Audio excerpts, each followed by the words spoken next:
Big Fight. I'm Nidhi Razdan. Well, it's been another tectonic week in India, a week that has seen Parliament pass the controversial Citizenship Amendment Bill that was signed into law by the President after midnight tonight.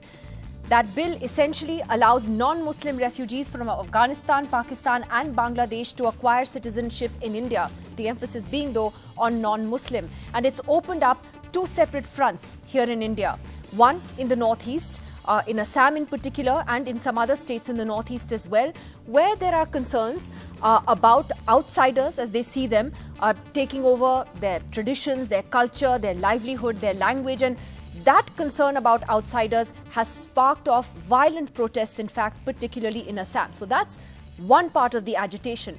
And the other has been on a bigger scale in the rest of the country, where not just opposition parties, but many concerned Indians, many citizens, in fact, even the international community, that has flagged the concern about whether this bill actually runs contrary to the spirit and the heart of India's constitution, whether it is actually unconstitutional because the Indian constitution does not allow discrimination on the basis of religion. This bill, for the very first time, will be giving people citizenship on the basis of their religion.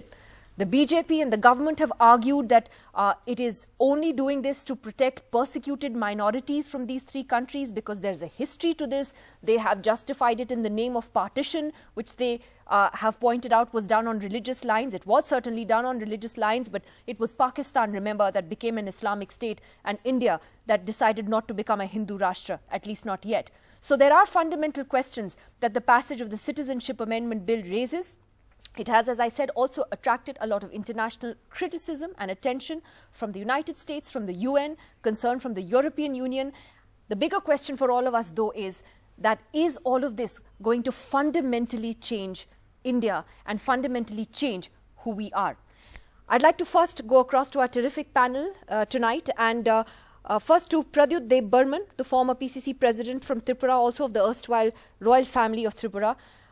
Pradyut, you had a meeting with the Home Minister on this.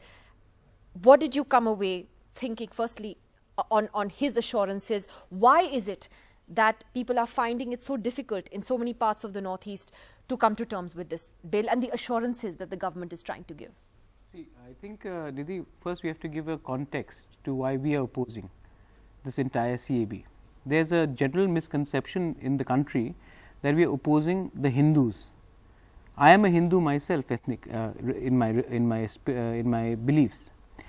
The tribals of Tripura are largely Hindus themselves. But if you look at the state on what we have gone through, in 1940 there was a famine in Bengal. The then Maharaja allowed the people to come in. In 1946 there was a riots of Noakhali, and we opened up our boundaries so that the persecuted Hindus who suffered in the Noakhali riots came in. In 1948, Kanchan Prabha Devi gave land and they came in.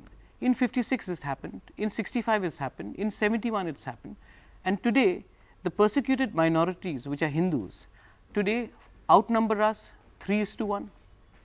They hold all the constitutional posts, they have all the bureaucracy, the administrations in their hands, and we are the people, the indigenous people of Tripura, who actually allowed people to come in, feel completely marginalized. Now what is our mistake? What wrong did we do? When we merged with India in 1949, we merged on certain constitutional, cultural, ethnic and identity guarantees. Today we feel completely isolated. So the government of India, which is a powerful government, we are a small state, we have 12 lakh population. All we want is this fair on us? Should the entire burden of Hindu Bangladeshis be pressed upon us? Why don't you keep them in Gujarat? Why don't you keep them in Maharashtra? Equally distributed, we have taken enough. But why this has to continue over and over again? So this is it's a genuine, I mean, people don't understand that. People think every Bangladeshi is a Muslim. A lot of Bangladeshis who have come into India have also come in for economic reasons. If you look at the perk. So you feel that there's a lack of understanding of this issue I by think the it's government? vote bank politics. My previous party did it. BJP is doing it.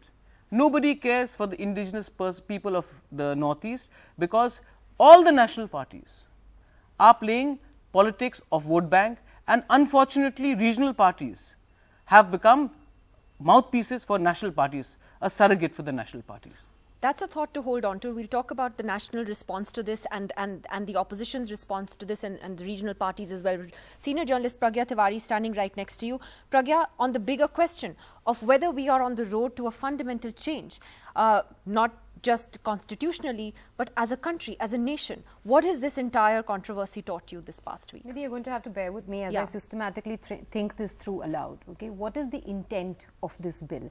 Is it really to protect persecuted minorities from neighboring countries?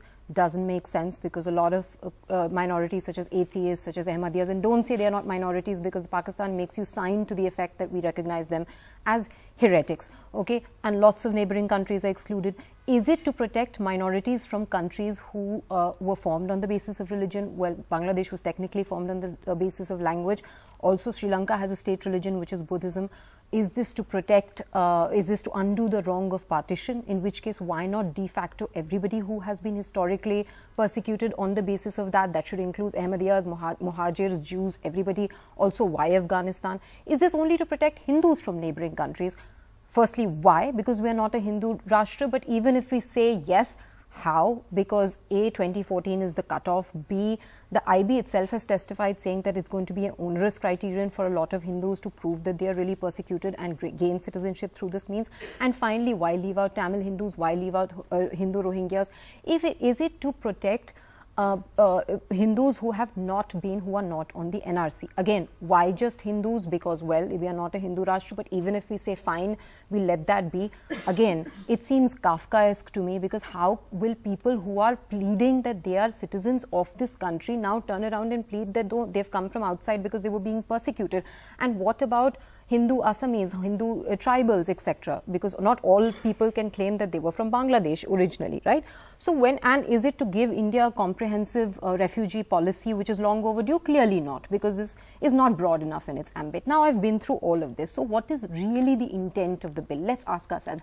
And that becomes clear only when you consider this bill and you read it in the context of two other phenomena. One is the Honorable Home Minister's continual assertions that NRC is going to be rolled out in the entire country. And the second is the blatant anti-Muslim rhetoric and agenda that fuels the dominant political discourse. Like the use today. of the word termites. Absolutely. So when you consider these two phenomena, it becomes very apparent what the real intent of this bill is, which is to make Muslims second-class citizens of this country, to ensure that they are not sure of their place in this country anymore and are at the mercy of the state machinery, which we all know. Strong words from you, Pragya Tiwari. Aishwarya Bhatti, fairly. who is standing with you, senior advocate of the Supreme Court. Aishwarya Bhatti, any agreement there with what Pragya Tiwari has said? I'm trying to understand what the point of bringing this bill was. We're seeing the kind of opposition to it today on the streets, not just of the Northeast, but in other parts of the country. It looks like we're just being torn apart as a nation today. Was it worth it? I can't really comment on that. You'll probably need to have a politician to comment on that question. But I will certainly talk about the legal aspects of the matter. You know, these are two very separate and specific issues that are raised by both of my colleagues here. While my friend from Tripura speaks about, resources and how Tripura or other states in the Northeast are bearing the brunt of that, it would be all very nice for India to open its borders for everyone. Let everyone be welcome here, anybody who's facing religious persecution, social persecution, gender persecution, all kinds. But can we really afford that? Do we have sufficient national resources? Do we have sufficient jobs, sufficient homes, sufficient infrastructure? Do we have that? Now, legally, what is important is, if a law is brought in, it's not the political wisdom of it that is the issue here. The political wisdom has to be debated in the parliament. It has to be, maybe, debated elsewhere. But when it comes to a court of law, which it already has, the issue will be whether it is unconstitutional. I actually do not agree with you also there when you said that there is a discrimination on the basis of religion, because Article 14 talks about equal treatment of equals. And it forbids equal treatment of unequals. And this is not, I don't agree it's discrimination, and I say it is differentiation. When Muslims are left out, how is it not discriminatory? There's an entire religion that's being excluded. I'm just trying to express my views on that, exactly what you're saying, Nidhi. So it is differentiation, and it's not differentiation on the basis of religion. We have to understand that these are people who are, see, there's an existing mechanism under the Citizenship Act of 1955 already. You can get citizenship by birth, by descent, and by registration. This just lowers the threshold for people who are facing religious persecution in these 3 countries, which, mind you, are not secular countries. These are Islamic countries. That's the so point. If you have to send them back. If we're going to open our hearts, Joyita Bhattacharya of the Observer Research Foundation is with us as well. If we're going to open our hearts to people who are persecuted in neighboring countries, why do you think it's only been confined to these 3 countries, you know, that are predominantly Muslim countries and that leave out Muslims? Why not the Tamils of Sri Lanka? Everyone's asked this question all the time. I think I will go what has been the government stand, and government has directly said that on the basis of the religion the country was divided, and Pakistan and Bangladesh was part of India, and then a historical wrong that happened. That's why they are bringing in Hindus, not only Hindus. Here we have to be very clear. It's always non-Muslims. The religious minorities in these countries, and that's why we are bringing them here. And also we are not bringing them. It is basically the people who have already come here in India. We are trying to help them out to solve this problem, because the number, at least whatever the number says, that the numbers of Hindus have been much more, or the religious people who have been facing religious persecutions. So they need to settle down, they need to resolve it. And we can't continue like this, because we have seen people are here for now decades and they need to be resolved. So if this is, I am not going by ethnic or something, but we have to solve it. And how we can solve it? Because India can't be seen to be a country of stateless people, to be very frank. So we have to solve this problem, and I think that way this bill has, the government has thought on those lines, and that's why they are trying to resolve it in this way, whatever they think. Well, what a great resolution, Mr. Bhaskar Ghosh. You're here from the BJP. Look how it has been received in the Northeast, for example. I ask you, was it worth it? Did the government underestimate the response? See, first of all, if you ask me to answer these questions, then what is happening is Northeast is not only unfortunate, but at the same time they have been misguided by a group of people who has got vested interest over there, and we are trying to find those forces who are misinterpreting the entire things. Now, my other panelist, whatever has mentioned, allow me 1 minute continuously for telling you I will present 3 facts over here, or 3 documents. The first document is historical Chicago address by Swami Vivekananda on September 11, 1893.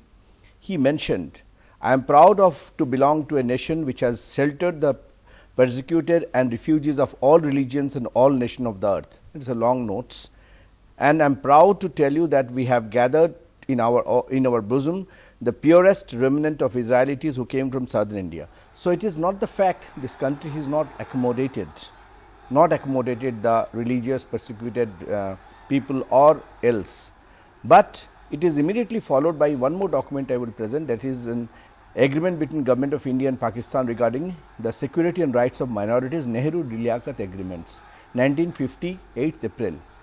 What is called security and rights of minorities? Now, my question is that, which has been also answered in the House, in the floor of the Parliament, that this rights of minorities security and rights of minorities is heavily compromised basically in 2 neighboring states of us, which has got a direct geographical touch with us. One is Pakistan, other is Bangladesh, and Afghanistan to a great extent.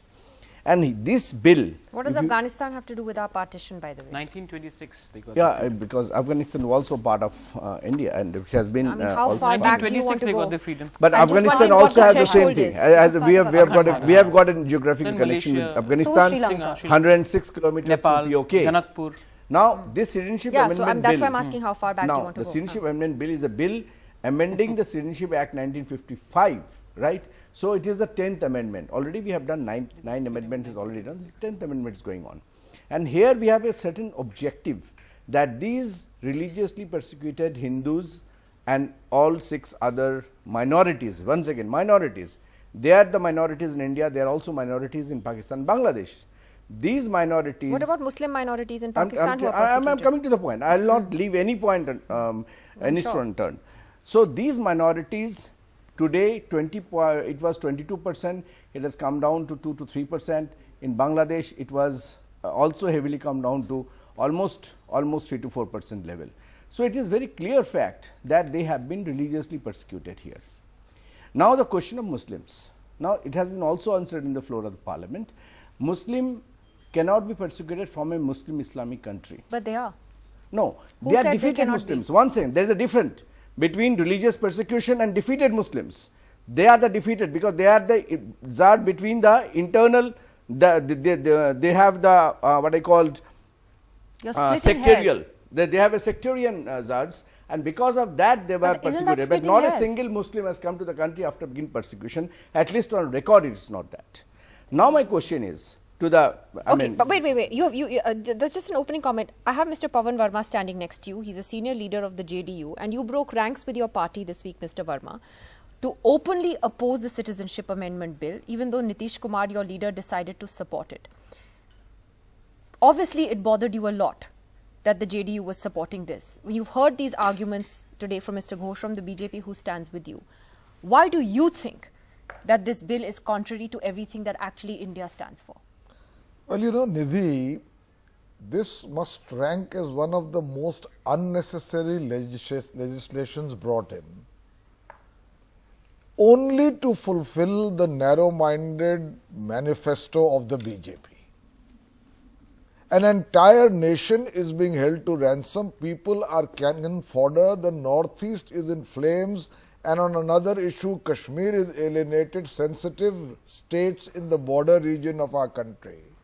Because the BJP must tick off items on its manifesto when it should be dealing with far more important issues like the tremendous economic slowdown and jobs and employment and economic growth.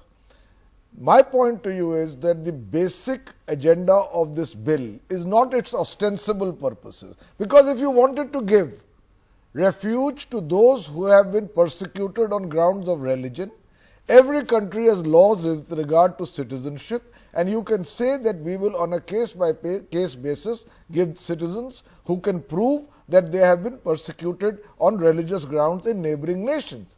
But this bill is exceptionally selective. What about Hindus persecuted from Sri Lanka? Why are they not included? The whole purpose behind this bill is to pursue a divisive agenda which incidentally goes directly against peace, prosperity and social harmony of this country. And I want to add this point, which is very important. It's a mistake that the people of India will continue to be puppets in the hands of a divisive India. Hindus, and I am a proud Hindu, and I know more about Hinduism than those who today speak about Hinduism. Hindus and Indians want peace, harmony, security, stability, growth, roads, jobs, employment, electricity, hospitals and water. They don't want to be part of this whole agenda by which you are constantly having an exclusionist process and creating a rift between people. That is the real agenda of the CAB, and it cannot be understood only in isolation. You have to look it's at a it twin with the NRC. Yeah. I just mentioned one point Mr. here. Ghosh, one second. Before I come to you, just 1 minute. I want to go across via Skype to New York to Atish Tasir, who's joining us as well this evening. And Atish, this bill and what has happened this week, earlier India's actions in Kashmir, all of them have drawn tremendous international attention. We heard the UN also talking about the Citizenship Amendment Bill today.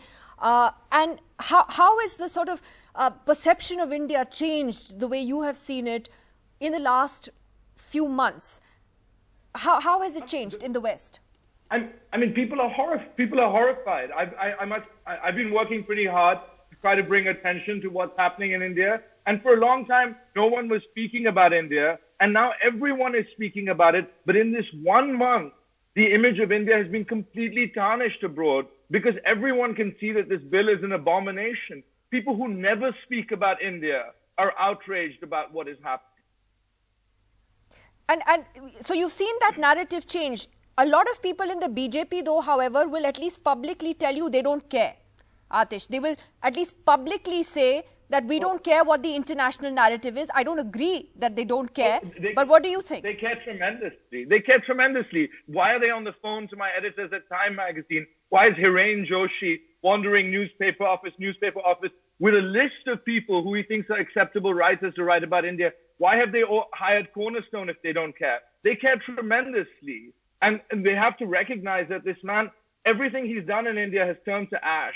And it's like, one of the things that even people on the ground will say to you is, oh, he's made India's name bright abroad. He hasn't. He's undone sort of 70 years of history in India, which has associated this country with freedom, with liberalism, with progressive democracy. And all of that has been systematically kind of undone. So he's done tremendous harm to the image of India.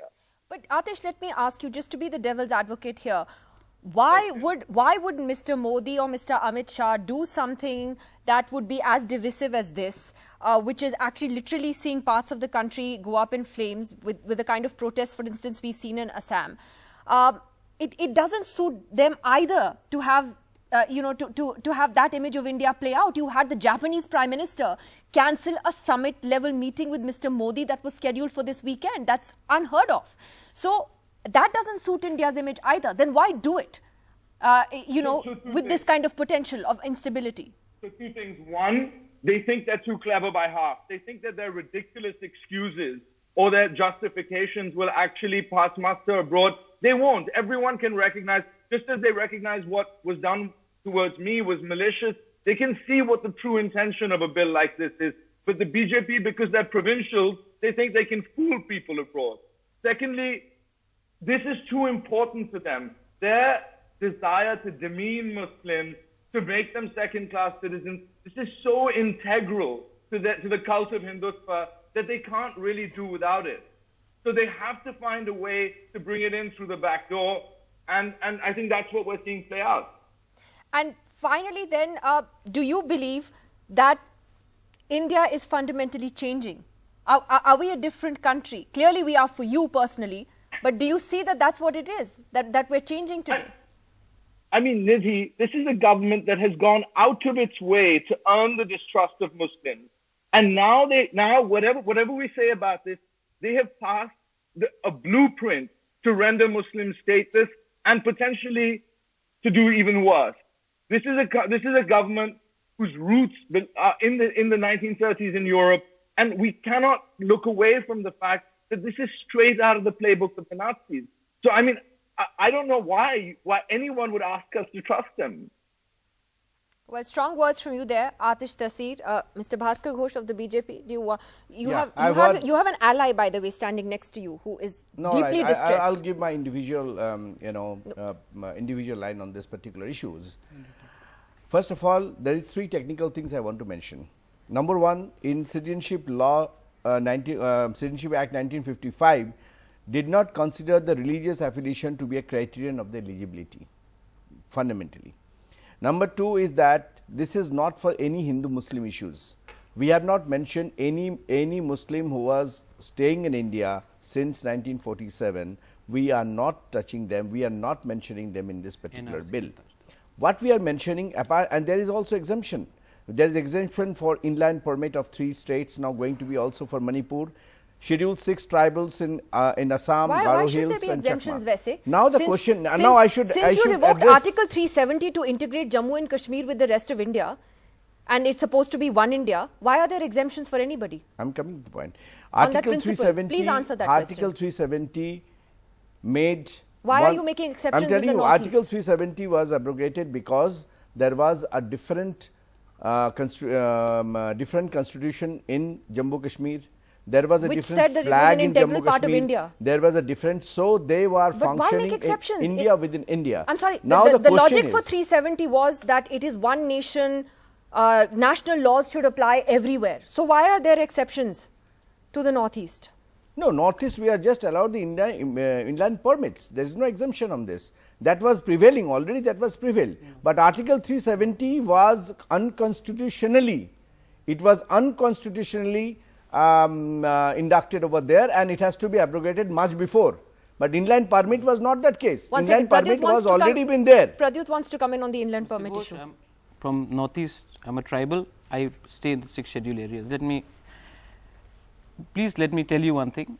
There is no way that a 6 scheduled provision can stop you or anyone from entering into a 6 scheduled area. In Tripura, we have 6 scheduled areas. In Meghalaya, you have 6 scheduled areas, and you can enter anytime you want. You just can't own a property, but you can enter. And you can become a voter also. Same was in Jammu Kashmir. You cannot no, own please do not compare Jammu Kashmir. You will have a fascination towards Pakistan. See, I'll tell you something. You have a fascination. There's a lot of criteria. One of the criteria was that you cannot own a property in Jammu Kashmir. Sir, you will have a fascination towards Pakistan. Not we in the northeast do not care about Not what at happens all. in Pakistan. Let me tell you one thing. Let me tell you don't forget Tripura, we are forming the government over there, we are running the government. So we have no fascination for Pakistan, we have also fascination for Tripura. So that is one part, integral part of India, that's it. Yeah. You may not think about it, but this is an integral part of India. And we treat them like that. Sir, Mr. Ghosh, my father signed the instrument of accession, that's why we became a part of India. Let me just tell you this. No, that is not no. So please do not get to so many. Mr. Ghosh, let me tell you. Let me come to the main point. Do not divert from the main subject because you said something else. Please go ahead. First, he says that the hurt of partition. Afghanistan got its freedom in 1926, much before 1947. So Afghanistan should not even be in this hurt of partition. Second, there is a cultural jingoism which is going on. The same. You would like to give rights to persecuted minorities in my state, in northeast, in parts of Assam. The same persecuted minorities are far more wealthier than us. They occupy bureaucracy. They are lawyers, they are judges, they are ministers, they are MLAs. And what have you reduced us to? And look at the application of mine. Nidhi, you have to see. Tripura, Assam and Meghalaya have a direct boundary with Bangladesh. You haven't exempted us. But you have exempted Mizoram, Nagaland, Arunachal, Manipur, which have no boundary with Bangladesh. And this is where I want to come. The Congress party, which I belong to, Mr. Ghosh, I have the guts to criticize my previous party. Please go ahead. We played vote bank politics at a certain time. And now what BJP is doing is the same. But what hurts me the most, Nidhi, is the regional parties. We had Marycom, we've had regional parties, MNF, NPP, NPF. What has happened? Why have we capitulated to the whims and fancies of New Delhi? That's why my fundamental question goes that they have done a classic case of divide and rule. They have divided northeast. In inner line permit, you have introduced in Manipur. Why did you need to introduce in Manipur and not in Tripura? So this is classic vote bank politics. They are right. You want to culturally tribal impose, districts of Tripura and is I'll also tell you included. the same. Tribal districts of Tripura is also included. Yeah, when was it included? No, I'm talking about this. You're reading it from a book, sir. We got the ADC in 1984. You didn't introduce it right now. The same thing will happen with the Gorkhas, I'm telling you. The same people who say we want to include everyone will persecute the Nepalis and Darjeeling. It is not about religion, it is about ethnicity. Yeah. Ethnicity transcends religion. For the northeast, yes, you're right. But Pragya, before I come to you, I want to ask Pavan Varma this. What he said about regional parties, and that's also a clear allusion to Nitish Kumar's stand. The fact is the Indian Parliament passed this law. So what does that tell you about our polity? That they didn't think, actually, the Indian Parliament didn't think that this was an unconstitutional law. You see, Nidhi, in Parliament, the BJP has a brute majority in the Lok Sabha and a cleverly managed majority in the Raj Sabha. No, you object, we didn't cleverly manage it.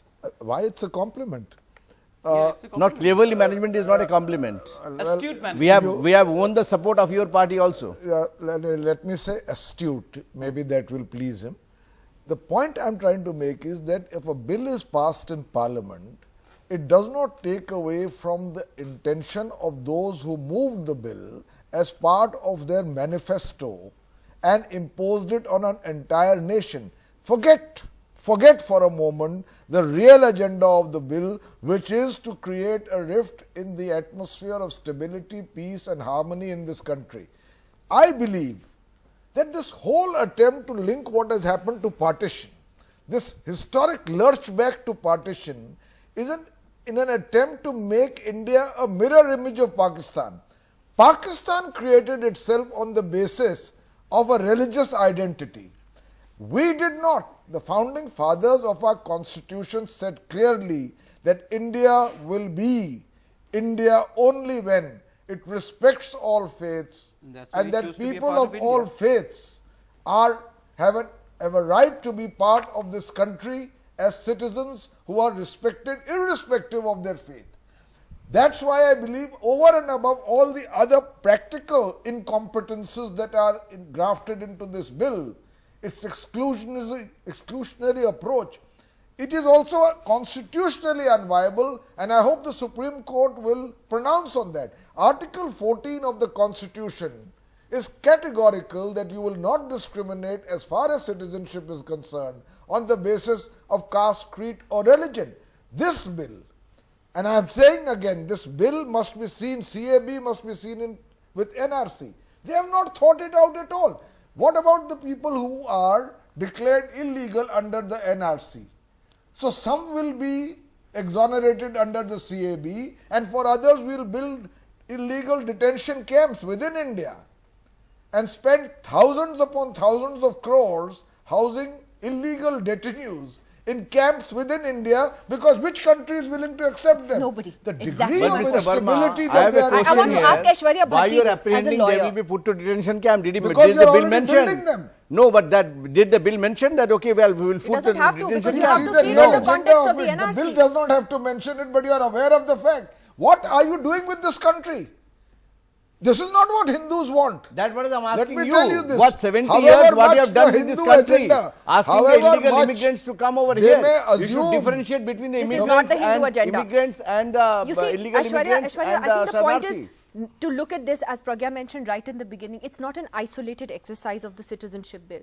When you combine it with the NRC, and by the way, I mean, the Home Minister has made that link in public himself, that first you have the CAB and then you have the NRC. It's very clear that Muslims will therefore become the target of this nationwide. So how do you not see this as exclusionary? This is not some innocent exercise. And how do you operationalize it? Nidhi, I just want to object How will it work? one That's the other thing. connotation, That's the other thing. Muslims not. Those- Illegal no. Muslims who has come from other countries. No, no. So one second. Those Right. people, Not Muslims of who this are country. those Hindus, okay, who have been kept out of the NRC. How do they come under this CAB and get protection? Okay, so everybody who lives in India for an X number of years, 10 years in the case of Citizenship Act of 1955, legally is entitled to apply for citizenship, and on fulfilling of the parameters it is granted. Here also the requirement is to live in India for 5 years, only the threshold has been lowered. You have to live legally in India for 5 years before you can even be eligible to apply for citizenship. So that makes a big difference. Secondly, Article 14 contemplates equal treatment of equals. It does not contemplate, in fact, it prohibits, it forbids equal treatment of unequals. We can't look at it with only the religious prism. We have to understand that, you know, these are not citizens of our country that we are dealing with. If they are illegal immigrants, illegal migrants, they have to be deported somewhere. You can't just, you know, conveniently. What is somewhere? Can you tell me where somewhere To is? the country of their origin. Right, but when that country doesn't own up to them, what do we do with them? Well, you can't then throw them out like that. So then what do we do with them? So they continue as illegal immigrants. Right, so we put them in detention camps. No, so see, the point is, there is a Citizenship Act. Our country has no space for illegal immigrants. Okay, unless and until you give them asylum or you give them citizenship or you continue to have them as illegal immigrants. That is the... So how do the people who are excluded from the NRC become citizens of India? Because when they were applying to be on that NRC, they had said we are Indians, right? Now to be part of the Citizenship Amendment Bill, you have to actually say you're a foreigner. So how is that going to work? So they will have to say that they have been legally in India for 5 years. They will have to prove how is it if you are illegal, if you're already declared an illegal, if you're not on the NRC, you're not on the list, that means you have prima facie been declared illegal. So how do you become legal? So there is a separate procedure for NRC. There will be foreigners tribunal. You will have to contest it there that you've been wrongly declared. How do you say a very basic, I'm honestly asking because I'm stupid and I don't understand this. Please. Really, I'm asking, how do people who have said that they are Indians and therefore please put us on the NRC turn around tomorrow and say we are not Indians, we came from Bangladesh, Afghanistan or Pakistan and we need citizenship because we were religiously persecuted? How is this going to work? So, Nidhi, you can't change stands like that. It will be put to you that you are changing stands like that. That is why I said you have to be living in India legally for 5 years to even be eligible to apply here. So isn't it irresponsible then, Pragya Tiwari, for BJP leaders to make that claim, especially in Assam, that the CAB is actually going to help people who are not part of the NRC? Nidhi, I made that point straight off when I was making my first comment, and there are two other things that I want to quickly comment on because a lot has been said. One thing, with due respect, one thing that is making my skin crawl is hearing these repeated assurances, like Sir said, that we are not going to touch Muslims who came here before 1947. Number one, I don't know what meaning these assurances have, given where they are coming from in the context of NRC, how it's played out in Assam, its fortification with CAB, and in general, the track record of the ruling party in this regard. But secondly, what is more troubling than ever is that Muslims are equal citizens of this country, and they should be able to rely on the constitution and laws to protect those rights rather than verbal assurances from anyone. Any law that demeans that right is unacceptable. Second, very quick point, we've been talking about constitutionality. Of course, I'm not a lawyer, but I do have an opinion on this, so I would respectfully disagree there. Article 14, which guarantees equality before law, it says that in order for there to be an exception, the threshold is quite high. And the criterion is the exception that is being made, is it necessary, absolutely necessary for the purpose of the law? Now, what we are not considering is that even if we prove that it is necessary, which will be difficult because, like I said, Ahmadiyyas are not considered Muslims in Pakistan. But even if we manage to say that it is a reasonable exception, the purpose of this law itself is arbitrary and unconstitutional to my mind, because why have we picked these three countries? That answer has still not come from anywhere. Why just these three countries? The second challenge to my mind comes from the basic structure doctrine. Secularism is basic structure, dignity and freedom of people is basic structure, equal justice is basic structure, and the objectives of the preamble are basic structure. And finally, the Constitution is not just dead letter. It is values, it's morality that all of us imbibe as instinct. And when we think from that instinct, nobody can put their hand on their heart and say, this bill does not sound wrong and discriminatory. Joyita, I just wanted to get your thoughts. I mean, what your thoughts are on what this bill is doing to the fabric of the country, or do you think it's having an impact? More than as I hear all different kind of debates, I am becoming very concerned about who is an Indian then. For 70 years, we all talking about this idea of India, the great India, but what happens? Now everybody is debating like Northeast is for Northeasterner, but if the whole India comes up with this kind of ethnicity and identity debate, what happens to the idea of India today? That is the biggest concern that is hurting me today. Can I say something? That's interesting. Can she please finish? She hasn't. She's patiently waited to hear you all. Yeah, please. Because I am not going inside or outside or something. I think India as a nation, we have to march forward, and we can march when our hands are together. It's high time to create an identity which is Indian, and our identity should be Indian first, then anything else. And this is the message. I think it's high time we have to get out of this kind of mentality, because when we go abroad, nobody sees us today that whether I'm a Bengalian, my identity is first I'm Indian, and now it's high time we have to think on those lines. Well, Pratyut, that's interesting. it comes very rich, to say from a state which does not, not for her directly, because I respect her views. When I go abroad, I'm an Indian, but when I'm in India, I'm a proud Tiprasa. And would West Bengal accept a Gorkha as a chief minister? Never. Because this state was built on identity and linguistics, and we are all proud Indians, we are all proud Hindus. But will Nepal accept Madhesis the same way they accept a different part? No. The whole of Europe is also largely Christian, but it does not have a singular state. We have to respect. When I go to Bihar, I respect Bihar. I go and have the litti chokha. I listen to the Mithili language or the Bhojpuri language. This is what India is all about. We cannot become a melting pot of one view. That's the beginning of the Uniform Civil Code. You're now, let me that just it come can't back be to homogeneous. the NRC. You know, there's one concern. My distinguished lawyer from, I think she very rightly put across that you'll need documents to prove that you're an Indian and you've stayed here for 6 years. But legally, 5 years. The Home Minister in the floor of the Parliament said, आपको ration card भी apply करने के लिए दरकार नहीं है, आप अगर हिंदू हैं तो आपको डॉक्यूमेंट्स देने का कुछ दरकार नहीं है. He said this on the floor of the Parliament. Not only Hindu, all six Okay, minorities. fine. Now my point Don't is, speak Hindu so many if you do times. not have to produce any documents to say that you were in India, any documents, then how do you justify someone who's come yesterday, in 2018, 2017, from that on 2014? What is the criteria if you do not have to give any documents to say that you have come post 2014? Second thing, language. Language, culture, the only country in the world, the only largely Islamic country in the world which was broken into two different states, countries, was Bangladesh, from East Pakistan, from West Pakistan. The language is the same, the food habits is the same, the culture is the same. How do you identify a Bengali speaking Muslim from a Bengali speaking Hindu? The language in Komila is different from the language in Sylhet. Noakhali has a different dialect. How do you identify what is the procedure which you will see he is a Muslim from a Hindu? So these are, what is the mechanism? And when the Home Minister of India has said that you do not need to produce any documents if you are a discriminated minority, then what is the cutoff year of 2014? How is that going to be a cutoff year? So, Mr. Ghosh, how does one resolve these practical problems? You know? Here, I just want to answer just one point which our legal experts has given, that Article 14, Article 25, also I am answering him, 25 and Article 21.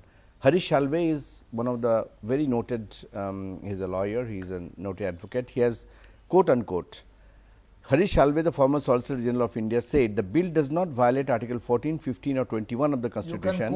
He points, sir, please allow me, otherwise I will keep quiet.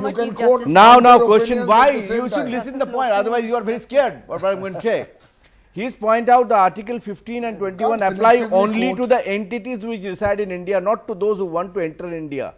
Very clear that they are all talking about, big talks about Article 14, 25, 21 basic, big talks. But these are applicable to the person, to the citizen who is residing in India. So we in this 15, bill not Article has 15. demarcated That's a very Article clear 15. line that till 2019, 2014, 31st December, whomsoever has reached this Are people country. not persecuted after the 31st of December? वैसे are people not being persecuted after that? You're smiling, but I'm asking. Since we are opening our hearts, we are opening our hearts to all non-Muslims from these three countries. Are they not being persecuted after 2014? Again, I am time and again telling, this is applicable only to those people who has come to this country for the religious persecution. Mind it.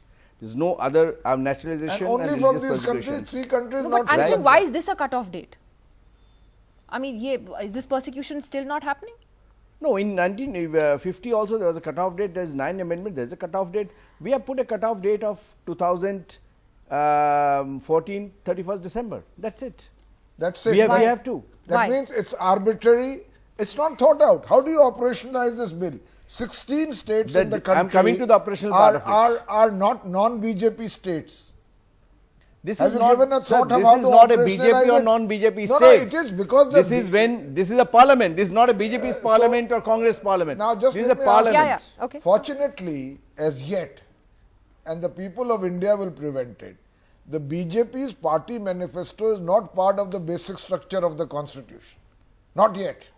And that is why we have got 303 seats. Yeah, and it won't be, and don't take that as a criteria. Otherwise, your you whole only problem, understand the basic structure. Nobody understands in this country, and we have been voted 303 seats, just like that. They were the your whole problem is this arrogance. I cannot this digest arrogance it. is what No, will take not you down. arrogance. This is a question of I cannot digest. If I am wrong, I am wrong. If I am right, I am right. Where the people of India are cannon fodder for your party manifesto, irrespective of the consequences. That is why the second time we are coming to the power. If we are wrong, grossly wrong, constitutionally wrong, then we should not be given the charge of ruling this country for 303 seats. Maybe you as won't. simple as this. The time will come soon.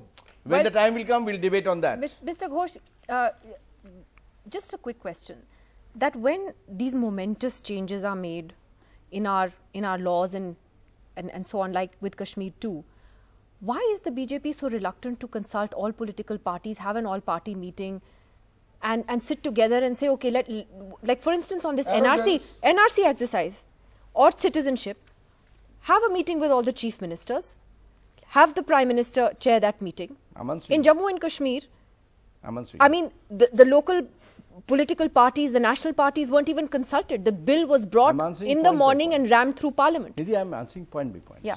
Number one, regarding, let me see the CAB part, then we go to NRC part. Please answer my question because I don't have time. Which has been ordered by the Honorable Supreme Court. Not the CAB.